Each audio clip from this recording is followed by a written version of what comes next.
பெண் என்றாலே 1000 அர்த்தம். மாதராய் பிறப்பதற்கே மாதவம் செய்திட வேண்டும் அல்லவா?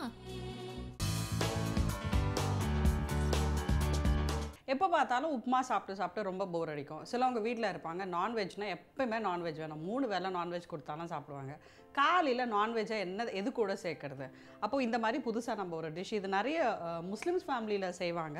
அப்படி எனக்கு இந்த டிஷ் வந்து பழக்கமானதான் என்னோட ஒரு ஃப்ரெண்ட் மூலியமாக.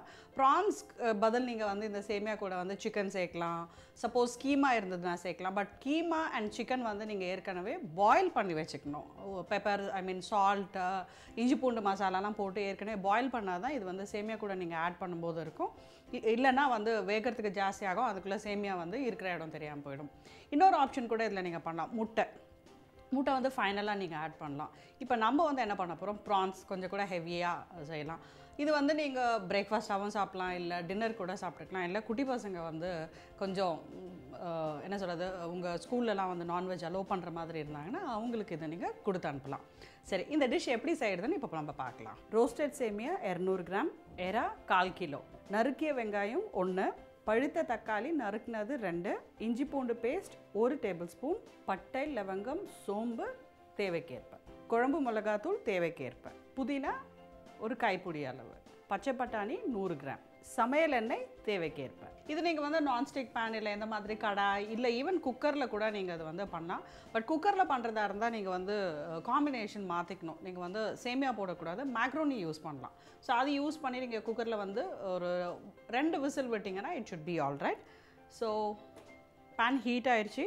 கொஞ்சமாக இதுக்கு நான் வந்து ஆர்டினரி ஆயில் தான் யூஸ் பண்ணுறேன். கொஞ்சமாக போட்டுக்கோங்க, கொஞ்சம் சோம்பு ஆட் பண்ணுங்கள். அது கூடவே வந்து ரொம்ப கம்மியாக பட்டை அண்ட் லவங்கம், ரொம்ப போட வேண்டாம், ஒரு 2-3 பீஸ் ஆட் பண்ணால் போகிறோம். பட்டையும் லவங்கம் வெடிக்க ஆரம்பிச்சிருச்சு. ஸோ இது கூட நான் அனியன்ஸ் ஆட் பண்ணிக்கிறேன். ஸோ இது கொஞ்சம் நல்லா சாட்டே பண்ணுங்கள், கலர் சேஞ்ச் ஆகிற வரைக்கும் வெயிட் பண்ணுங்கள், வதங்கட்டும். இதெல்லாம் வந்து ஃபாஸ்ட்டாக பண்ணக்கூடிய ரெசிபிங்க. ரொம்ப நேரம் வந்து கிச்சனில் நிற்கிறதுக்கு என்னால் முடியாது. நான் ஆஃபீஸ் போயிட்டு வரேன், வீட்லேயும் வேலை பார்த்துட்ருக்கேன். ஆனால் இங்கே நின்று இவ்வளோ செய்யணும். But at the same time நமக்கு டேஸ்டியாக ஃபுட்டு வேணும், என்ன பண்ணுறது?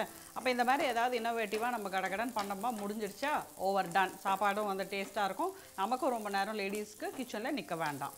ஸோ இது அப்படியே சாட்டே ஆகிட்டு வருது. நான் இதுக்கு நடுவில் கொஞ்சம் சால்ட் ஆட் பண்ண போகிறேங்க. இன்னும் கூட சீக்கிரமாகவே இந்த வெங்காயம் வந்து வதங்கிட்டோமே, அதனால் கொஞ்சம் கூட சால்ட் ஆட் பண்ணிக்கிறேன். இது வந்து ரொம்ப ரோஸ்ட் ஆகிறதுக்கு முன்னாடி நான் ஜிஞ்சர் கார்லிக் பேஸ்ட் வந்து கொஞ்சம் ஆட் பண்ண போகிறேன்.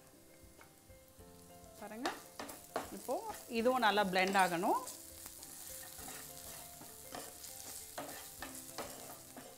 இது அதோட பச்சை ஸ்மெல் போகிற வரைக்கும் கொஞ்சம் நல்லா வதக்கி விட்டுருங்க. பச்சை ஸ்மெல் நல்லாவே போயிடுச்சு. இதில் வந்து வெங்காயமும் ஜிஞ்சர் கார்லிக் பேஸ்ட் பார்த்திங்கன்னா நல்லா பிளெண்ட் ஆகிடுச்சு. இப்போ இது கூட வந்து நம்ம டொமேட்டோஸ் ஆட் பண்ணிக்கலாம். நம்ம ஏற்கனவே இது கூட கொஞ்சம் சால்ட் ஆட் பண்ணியிருக்கிறதுனால இது எல்லாமே வந்து சீக்கிரமாக வந்து பிளெண்ட் ஆகிடும். இப்போ வந்து இது கொஞ்சம் கூட சீக்கிரமாக வந்து நல்லா சாட்டே ஆகணும்.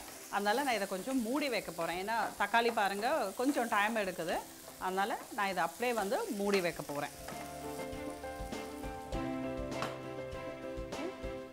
வெயிட் பண்ணலாம், ஒரு 2 மினிட்ஸ் வெயிட் பண்ணலாம். தக்காளியும் நல்லா பிளெண்ட் ஆகி அதோட ஸ்கின் எல்லாம் கொஞ்சம் கூட ஷ்ரிங்க் ஆகி அப்படி ரோஸ்ட் ஆகிற இது வரும்.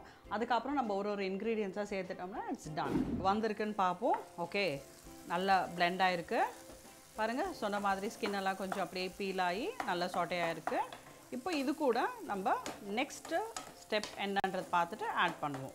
ஸ்கின்ஸ் எல்லாம் நம்ம சொன்ன மாதிரி ஸ்கின் எல்லாம் பீல் ஆகிடுச்சு, ஆயிலெலாம் பிரிய ஆரம்பிச்சிருச்சு. இப்போது நான் கொஞ்சம் புதினா இதிலேருந்து ஆட் பண்ணிக்க போகிறேன். நான் இன்னும் கொஞ்சம் புதினா எடுத்து வச்சுக்க போகிறேன், கொஞ்சம் புதினா இங்கே ஆட் பண்ணிக்க போகிறேன்.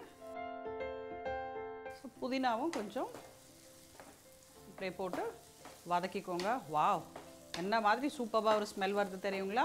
கலர் பாருங்கள் எவ்வளோ அழகாக இருக்குது. ஒரு க்ரீன் அண்ட் ஒரு டொமேட்டோவோட ஒரு அந்த red and onion and ginger கார்லிக்லாம் வந்து ஒரு கலர்லெஸ்ஸான ஒரு இதில் வந்து எவ்வளோ அழகாக இருக்குது பாருங்கள். அண்ட் அரோமா ரொம்ப நல்லா இருக்குங்க. இது இந்த புதினா போட்டதுக்கப்புறம் நம்ம வந்து க்ளீன் பண்ணி டிவைன் பண்ணி வச்சுருக்க இந்த ப்ரான்ஸ் வந்து இதில் ஆட் பண்ண போகிறோம்.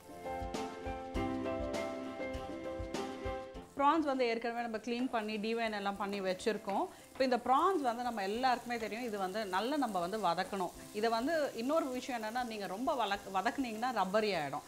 ஸோ கொஞ்சம் லோ ஃப்ளேமில், but at the same time இந்த இன்க்ரீடியன்ஸோடு இது நல்லா பிளெண்ட் ஆகணும்.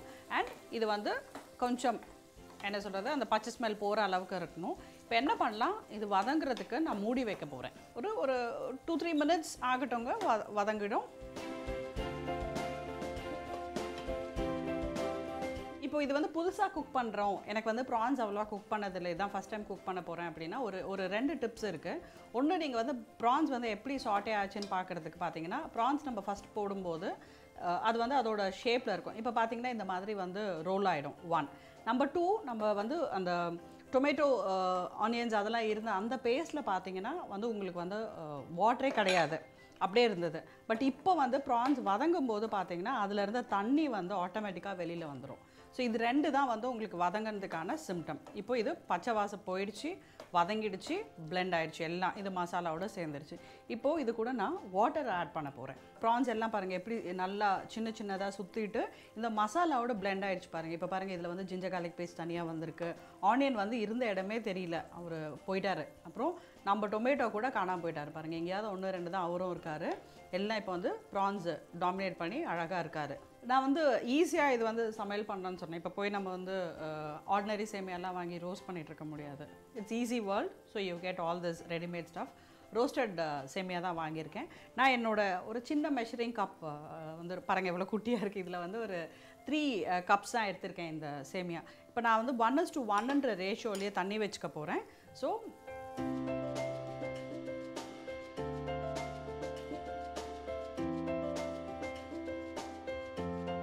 3 கப்ஸ் வந்து தண்ணி ஆட் பண்ணியிருக்கேன். இப்போ நான் ஃப்ளேமும் வந்து ஹையில் வச்சுருக்கேன். இப்போது இந்த தண்ணி வந்து எனக்கு கொதிக்கணும். இது கூட வந்து நான் இப்போ இதில் வந்து நான் மசாலா பொடினா நம்ம வந்து மிளகாத்தூள், அதாவது இதில் வந்து நான் என்ன பண்ணியிருக்கேன்னா பச்சை மிளகா ஆட் பண்ணல. பேசிக்காக வந்து நான்வெஜ் பண்ணும்போது பச்சை மிளகா வந்து மஸ்ட்டுன்னு சேர்ப்பாங்க. நான் இதில் வந்து பச்சை மிளகா சேர்க்கலை. காரணம் என்ன அப்படின்னா, இது வந்து நீங்கள் புதினாவும் பச்சை மிளகாவும் இருக்கும்போது வயசானவங்களும் சரி, இல்லை வீட்டில் குழந்தைங்க இருந்துச்சுன்னா, நம்ம ஏற்கனவே சொன்னோம் லஞ்ச் எடுத்துகிட்டு போகலான்ட்டு, அந்த டைமில் அது வந்து கிடச்சிதுன்னா நல்லா இருக்காது. அதனால் நான் பச்சை மிளகா அவாய்ட் பண்ணிட்டேன். பட் நமக்கு காரம் வேணும். காரம் வந்து நான் வந்து குழம்பு மிளகாத்தூள் தான் யூஸ் பண்ணுறேன், வெறும் மிளகாத்தூள் யூஸ் பண்ணல. பிகாஸ் ரொம்ப காரம் ஜாஸ்தியாகிடும். ஸோ இது வந்து மிளகா தனியாக சேர்த்து வச்சுருக்க காரப்பொடி. இது நான் வந்து கொஞ்சமாக தான் ஆட் பண்ண போகிறேன். இந்த பொடி வந்து இது வந்து மெஷர் இல்லைங்க, நீங்கள் வந்து உங்கள் வீட்டில் எவ்வளோ காரம் சாப்பிடுவீங்களோ அதுக்கேற்ற மாதிரி இது நீங்கள் ஆட் பண்ணிக்கலாம். இதையும் வந்து கொஞ்சம் மிக்ஸ் பண்ணி விட்டுருங்க. கொஞ்சம் இது வந்து இன்னொரு வாட்டி இதுவும் கூட கொதிக்கட்டும். அப்போ தான் வந்து இதில் இருக்க இந்த பச்சை ஸ்மெல்லும் நமக்கு போகும். ஸோ இப்போ இதுவும் வந்து நான் ஒரு 2-3 மினிட்ஸ் 2 மினிட்ஸ் போகிறோம், நம்ம வந்து மூடி போட்டு வச்சிடலாம், கொதிக்கட்டும். பாருங்கள் சிம்மில் தான் வச்சுருக்கேன். பட் அது நல்லா பாயில் ஆகி பிளெண்ட் ஆகிடுச்சு. இப்போ இதில் எனக்கு இன்னும் பேலன்ஸ் இருக்கிறது பச்சை பட்டாணி ஆட் பண்ணுறேன். இது வந்து இப்போ சீஸ்னல் கிடையாது, அதனால் நான் ஃப்ரோசன் பச்சை பட்டாணி தான் ஆட் பண்ணுறேன். சப்போஸ் சீஸ்னல் இருந்ததுன்னா நீங்கள் வாங்கி ஆட் பண்ணிக்கலாம். இது வந்து ரொம்ப நேரம் நீங்கள் போட வேண்டாம். இது ஆர்டினரி பட்டாணி மாதிரி ரொம்ப நேரம் இது பண்ண வேண்டாம். இல்லை எனக்கு ஃப்ரோசனும் வாங்குறதுக்கு இஷ்டம் இல்லை, எனக்கு சீஸ்னலும் கிடைக்கல அப்படின்னா, நம்ம வீட்டில் இருக்க பச்சை பட்டாணி வந்து ஓவர் நைட் சோக் பண்ணி நீங்கள் பாயில் பண்ணலாம். இல்லை அப்படின்னா பச்சை பட்டாணி ஆப்ஷனே நீங்கள் அவாய்ட் பண்ணிடலாம். It's not must. இப்போது இது கூட நான் ரோஸ்டட் சேமியா சிம் பண்ணிக்கோங்க. சிம் பண்ணிவிட்டு அப்படியே கொஞ்சம் ஸ்ப்ரிங்கிள் பண்ண மாதிரி ஆட் பண்ணுங்க. அப்போ தான் வந்து நமக்கு வந்து இது பெரட்டி விடுறதுக்கு ஈஸியாக இருக்கும்.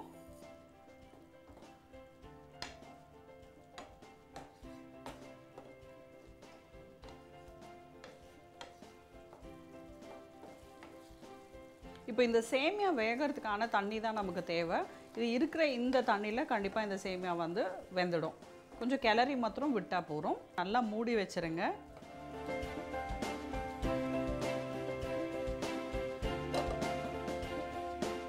ஒரு லெஸ் தென் 5 மினிட்ஸ் இருக்கட்டும். நடுவில் உங்களுக்கு ஒரு டவுட் இருந்ததுன்னா ஓப்பன் பண்ணி பார்த்துக்கோங்க. இது அடிப்பிடிக்காது. பட் உங்களுக்கு அப்படி மீறி ஒரு டவுட் இருந்தால் ஓப்பன் பண்ணி பார்த்துக்கோங்க. ஓகே, இது இப்போது நல்லா குக் ஆகிருக்கும். எப்படி இருக்குன்னு பார்த்துப்போம். வாவ், நல்லா பாருங்கள் சேமியா எந்த அளவுக்கு வெந்திருக்கு. அண்ட் அடிப்பிடிக்கவும் இல்லை பாருங்கள். அண்ட் ப்ரான்ஸ் எல்லாமே மிக்ஸ் ஆகிருக்கு. சப்போஸ் உங்களுக்கு வந்து இன்னும் கொஞ்சம் இதில் யாரும் டயட் கான்ஷியஸான ஆளுங்க சாப்பிடல அப்படின்னு இருந்தீங்கன்னா, கொஞ்சம் கீ ஆட் பண்ணிக்கோங்க, ரொம்ப நல்லாயிருக்கும். அண்ட் நவ் நான் பேலன்ஸ் கொஞ்சம் புதினா எடுத்து வச்சுருந்தேன், அதை இன்னும் கொஞ்சம் இதில் ஆட் பண்ணிக்க போகிறேன். பட் இந்த வாட்டி இது வந்து பிச்சு போட்டுடலாம்.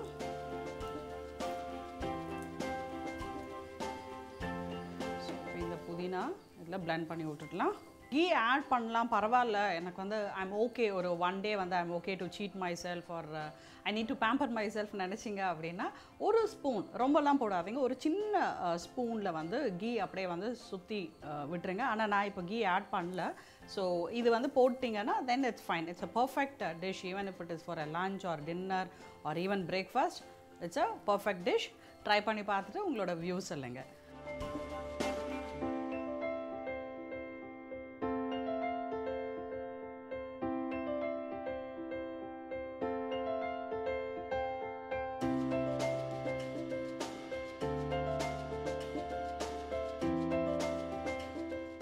இப்போ ப்ரெக்னென்சி வந்ததுக்கப்புறம் டாக்டர்கிட்ட போய் கன்ஃபார்ம் பண்ணதுக்கப்புறம் ரெகுலராக அவங்க சொல்கிறபடி மெடிசன்ஸ் எடுத்துக்கணும். அதாவது மெயினாக நம்ம விட்டமின் டேப்லெட்ஸ் ஆரம்பத்தில் நம்ம ஃபோலிக் ஆசிட் ப்ரீ கன்செப்ஷன் சொல்லும்போது 3 months பிஃபோர் பிளானிங் ப்ரெக்னென்சியே சாப்பிட சொன்ன மாதிரி அதை அப்படியே ஃபஸ்ட் 3 months கண்டினியூ பண்ண வேண்டியிருக்கும்.